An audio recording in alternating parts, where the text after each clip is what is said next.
విజయసాయిరెడ్డి గారు చెప్పిన మాటల్ని షర్మిల గారు బయట పెట్టారు. అయితే అన్నీ బయట పెట్టాల, చాలా విషయాలు ఉన్నాయి, అన్నీ నేను చెప్పలేను, నాకు సంబంధించిన విషయాలు మాత్రమే కొన్ని నేను చెప్తున్నాను అన్నారు. అంటే ఇక్కడ మన పాయింట్ ఏంటి సార్, విలువలు అనేది ఇక్కడ మనం ప్రస్తావించాలి సార్.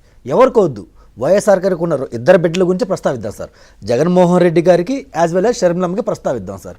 జగన్మోహన్ రెడ్డి గారికి విలువలు విశ్వసిస్తుందంటే ప్రజలందరూ, ఇప్పుడు ప్రజలు తెలుసు, ఇక్కడ ఉన్న పెద్దలు చెప్పారు, ఎన్ని బూతులు ఇచ్చేది తెలుసు సార్. షర్మిలమ్మ విషయానికి వస్తే, షర్మిలమ్మ గారితో పాటు విజయసాయి రెడ్డి గారు 3 గంటల పైన డిస్కషన్ జరిగితే, అంటే చాలా మాటలు జరిగి ఉంటాయి సార్. ఏదో ఒక్క ఈ ఆస్తి పంపకం కాదు, చాలా మాటలు జరిగాయి సార్. కానీ ఆమె పెద్దరికం వహిస్తూ నేను కొన్ని చెప్పకూడదు, నేను చెప్పాను మీరు అడగొద్దని చెప్పి, అంటే ఎంత మెచ్యూర్డ్గా మాట్లాడతారో, ఎంత విశ్వసనీయతగా అక్కడ నిజంగా వైఎస్ఆర్ గారు కనపడ్డారు సార్.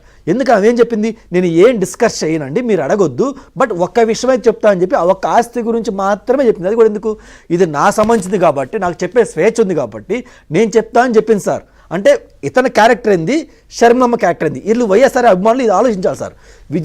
జగన్మోహన్ రెడ్డి గారి క్యారెక్టర్ ఏంది, షర్మిలమ్మ క్యారెక్టర్ ఏందో ప్రజలందరూ ఆలోచించాలి సార్. ఇంకా పోతే సార్, ఇక్కడ మనం అందరూ ఒక పెద్ద మనిషి గురించి చర్చించుకోవాలి సార్.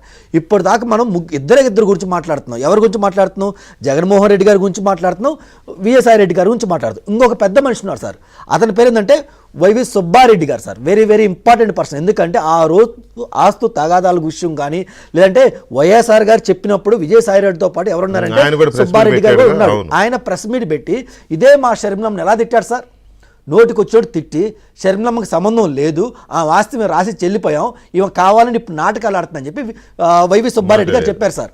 ఇక్కడ నాకు ఒక గుర్తు వస్తుంది సార్, బాగా గుర్తు సార్. పుష్ప సినిమాలో సార్ బిడ్డ, అన్న బిడ్డ అంటది, చిన్నాయన చిన్నాయన అని చెప్పి నా చుట్టూ తిరిగేది, ఇప్పుడు నేను చిన్నాయనలాగా ఒక్కసారని ఫీల్ కాకపోతే ఈ బతుకు అర్థం ఏందంట సార్. నిజంగా సార్, ఈ వైవి సుబ్బారెడ్డి అనే అతను, ఆ దుర్మార్గుడు ఈరోజు టీవీ చూస్తుంటే ఇతను బయటకు వచ్చి చెప్పాలి సార్. ఎందుకంటే షర్మిలమ్మ ఎప్పుడు సంబోధించినా కానీ ఏమని సంబోధించారంటే మా చిన్నాయన సుబ్బారెడ్డి గారు, మా చిన్నాయన సుబ్బారెడ్డి చిన్నాయన అంటారు సార్. అంటే ఎన్నిసార్లు నీ చుట్టూ తిరిగిద్ది మా చిన్నాయన మా చిన్నాయన అని చెప్పి. నీకు నిజంగా ప్రేమ ఉంటే ఈ రోజు నువ్వు ప్రెస్ ముందు బయటకు వచ్చి చెప్పాలి.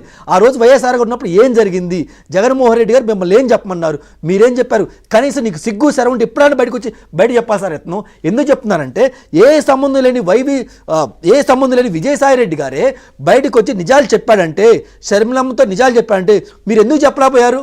నిజంగా మీకు రాజకీయ భిక్ష పెట్టింది వైఎస్ఆర్ గారు, మిమ్మల్ని ఆర్థికంగా ఆదుకుంది వైఎస్ఆర్ గారు.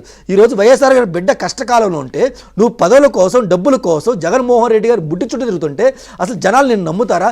ఏంటంటారు సార్, భక్తుల్లో 2 రకాల భక్తులు ఉంటారు సార్.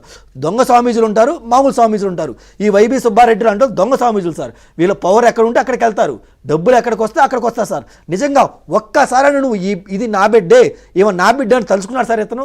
ఆమె ఎన్నిసార్లు చిన్నాయన తిరుగుంటారు సార్. నిజం కొద్దిగా నేను కుందా సార్ అసలు. ఇకపోతే జగన్మోహన్ రెడ్డి గారు చెబుతూ ఉంటారు సార్, ఏం చెబుతారు, నేను ప్రజలకి 2.5 లక్షలు పంచాను, 2.5 లక్షల కోట్లు పంచాను, 2.5 లక్షల కోట్లు పంచాను చెప్తారు. నీ ఒక్క రూపాయిని పంచావా? సొంత చెల్లికి పంచాల్సి వస్తే నీ నిజ స్వరూపం బయటపడింది, ఇంట్లో నుంచి